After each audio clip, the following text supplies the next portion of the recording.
دیکھیے یہ ایک کلام جو ہے یہ حضرت محبوب عالم کے بارے میں ہے، جو کہ جہلم کے کنارے جن کا مزار ہے، اور جو جموں کشمیر جو ہے اس کے اندر عقیدت کا مرجع ہے اور مرکز ہیں، اور ہمیں اس میں جو ہیں جو ایک انسانی درد اور غم ہے، دکھ کا جو عنصر ہے وہ ان کے سامنے بیان کیا جا رہا ہے۔ اور یاد رکھیے کہ ایک ایسے سماج میں اور ایک ایسے زمانے میں جب ملوکیت کا دورہ تھا، جب سماج کے اندر یا تو صرف حکمراں ہوتے تھے اور یا صرف غریب ہوتے تھے، ایسے وقت میں یہ جو صوفیہ تھے اور ان کی جو خانقاہیں تھیں، یہ غریب لوگوں کے دکھوں کے لیے وینٹیلیشن کا کام کرتی تھی۔ ایک طرح سے ان کے کندھوں پہ سر رکھ کے لوگ اپنے دکھ اور درد جو تھے ان کو بیان کر سکتے تھے اور دو آنسو بہا سکتے تھے، یہ کہیں اور نہیں تھا۔ تو یہ جو سولیس تھا، یہ جو ایک طرح سے مرہم رکھنے کا عمل تھا، یہ ان کے اوپر تھا۔ اسی لیے آپ یہ دیکھیے کہ جو دل میں لاکھوں درد و غم ہیں وہ لے کر ہم جا رہے ہیں۔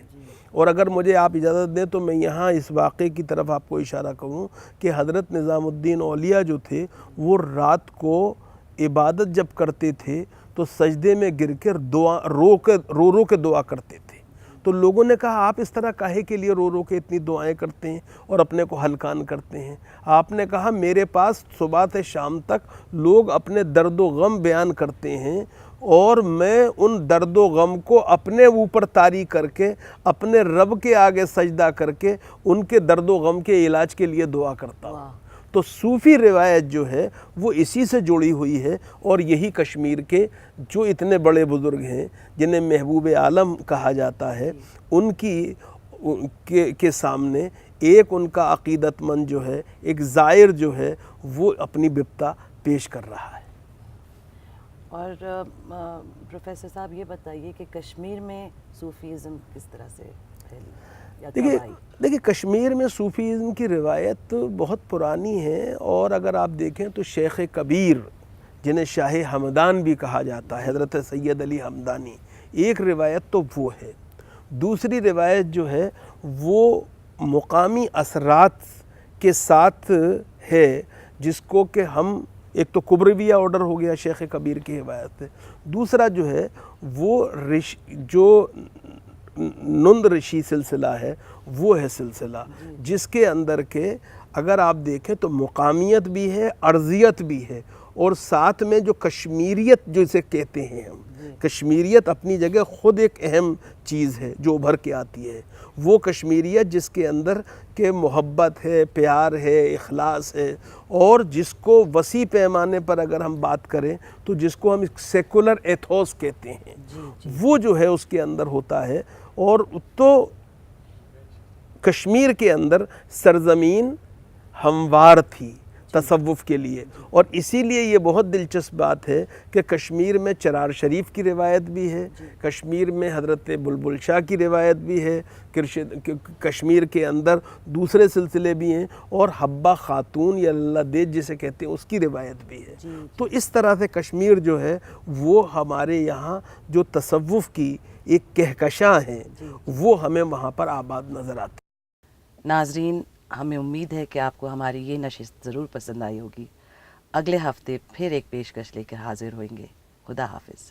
اور تم میں شان علی، شان علی، شان